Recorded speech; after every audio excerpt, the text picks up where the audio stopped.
2 ঘন্টা সচিব কমিটির মিটিংয়ে পে স্কেলের স্বীকৃতি পেল। কর্মচারীদের সর্বনিম্ন 20,000 টাকা ও কর্মকর্তাদের 1,30,000 টাকা। প্রজ্ঞাপনে থাকছে পেনশন সুবিধা 100% বৃদ্ধি। এ বিষয়ে বিস্তারিত আলোচনা করার শুরুতে চ্যানেলটি সাবস্ক্রাইব করে ভিডিওটি কন্টিনিউ করুন। আজ সচিব কমিটির 2 ঘন্টা বৈঠক অনুষ্ঠিত হয়েছে। এই বৈঠকে কর্মকর্তা ও কর্মচারীদের জন্য বৈষম্য নিরসন করার লক্ষ্যে গঠনমূলক একটি বেতন স্কেল কার্যকরের তালিকা প্রস্তুত করা হয়। সচিবরা সরাসরি এই তালিকাগুলো প্রস্তুত করেন। তাদের সিদ্ধান্ত মোতাবেক সর্বনিম্ন বেসিক 20,000 টাকা নির্ধারণ ঘোষণা করা হয়েছে। এছাড়াও যারা ঊর্ধ্বতন কর্মকর্তা আছেন তাদের জন্য 1,30,000 টাকা বেতন বৃদ্ধির অনুমোদন পাস হয়। নাম অপ্রকাশিত রাখা শর্তে একজন সচিব বলেন, কমিশন সূত্রে যত ধরনের সিদ্ধান্ত নেওয়া হয়েছিল এই সিদ্ধান্তগুলো কাটছাঁট করা হয়েছে।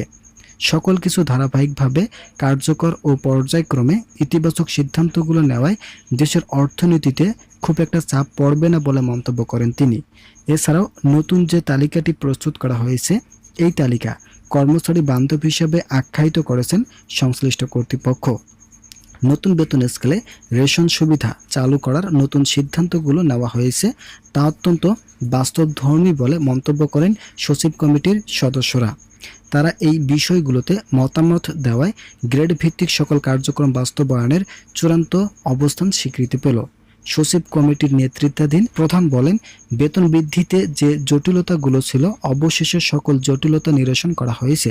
ফলস্বরূপ আজই গেজেট প্রকাশের মধ্য দিয়ে যে সিদ্ধান্তগুলো নেওয়া হলো তা অত্যন্ত গ্রহণযোগ্যতা পেয়েছে।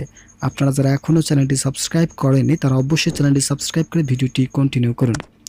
আজকের সচিব কমিটির বৈঠকটি ছিল অত্যন্ত গুরুত্বপূর্ণ এবং ঘটনাবহুল। টানা 2 ঘন্টা ধরে চলা এই মিটিংয়ে প্রতিটি গ্রেডের সুযোগ সুবিধা, দেশের বর্তমান অর্থনৈতিক পরিস্থিতি, দ্রব্যমূল্যের ঊর্ধ্বগতি এবং সার্বিক মূল্যস্ফীতির বিষয়টি গভীরভাবে পর্যালোচনা করা হয়। দীর্ঘ আলোচনা, তর্ক বিতর্ক ও সূক্ষ্ম বিচার বিশ্লেষণের পর অবশেষে সর্বসম্মতিক্রমে নতুন পে স্কেলটি চূড়ান্ত অনুমোদন লাভ করে। এই অনুমোদনের মধ্য দিয়ে সরকারি কর্মচারীদের দীর্ঘদিনের যৌক্তিক দাবি এবং না বলা অনেক প্রতীক্ষার সরাসরি প্রতিফলন ঘটেছে। অবশেষে বড় এবং যুগান্তরকারী চমকটি থাকছে নিম্ন পদের কর্মচারীদের জন্য।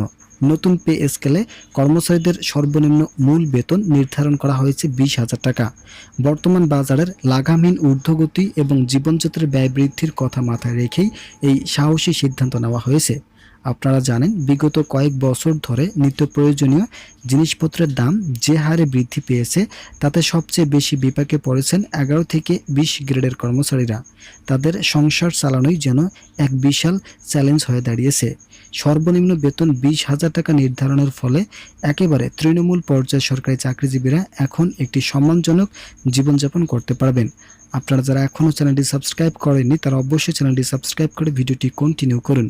দীর্ঘদিনের আর্থিক টানাপোড়েন থেকে মুক্তি পাবেন লাখো লাখো নিম্ন পদস্থ কর্মচারী। এটি শুধু একটি সংখ্যার পরিবর্তন নয়, বরং এটি লাখো লাখো পরিবারের মুখে হাসি ফোটানোর এক বিশাল এবং সময়োপযোগী উদ্যোগ। অন্যদিকে কর্মকর্তাদের ক্ষেত্রেও এসেছে ব্যাপক পরিবর্তন। নতুন বেতন কাঠামো অনুযায়ী কর্মকর্তাদের সর্বোচ্চ বেতন নির্ধারণ করা হয়েছে 1,30,000 টাকা। দেশের প্রশাসনিক কাঠামোকে আরও গতিশীল করতে এবং কর্মকর্তাদের কাজের প্রতি আরও বেশি উৎসাহিত করতে এই সিদ্ধান্ত একটি বড় ভূমিকা পালন করবে বলে মনে করছেন সংশ্লিষ্টরা। মেধা ও যোগ্যতার যথাযথ মূল্যায়ন নিশ্চিত করতেই সর্বোচ্চ গ্রেডের বেতনে এই উল্লেখযোগ্য পরিবর্তন আনা হয়েছে। এর ফলে মেধাবী তরুণরা সরকারি চাকরিতে আরও বেশি আগ্রহী হবেন এবং প্রশাসনের কাজে আরও স্বচ্ছতা, জবাবদিহিতা ও আধুনিকায়ন নিশ্চিত হবে বলে আশা করা যাচ্ছে। তবে চমকের এখনই শেষ নয়। চাকরিজীবীদের অবসরকালীন জীবনের কথা চিন্তা করে প্রজ্ঞাপনে যুক্ত হতে যাচ্ছে আরেক ঐতিহাসিক সিদ্ধান্ত। এবার পেনশন সুবিধা এক ধাক্কায় 100% পর্যন্ত বৃদ্ধির ঘোষণা দেওয়া হয়েছে। সারা জীবন দেশের সেবা করার পর একজন সরকারি চাকরিজীবী শেষ বয়সে একমাত্র সম্বল এই পেনশন। বর্তমান বাজার দর অনুযায়ী আগের পেনশন কাঠামোতে অবসরপ্রাপ্ত বয়োজ্যেষ্ঠদের জীবনধারণ বেশ কঠিন হয়ে পড়েছিল, তাই শেষ পর্যন্ত তাদের জন্য শতভাগ হারে পেনশন সুবিধা নির্ধারণ করা হয়েছে। ভিডিওটি শেষ করার পূর্বে আপনারা অবশ্যই চ্যানেলটি সাবস্ক্রাইব করে আমাদের সঙ্গে থাকুন।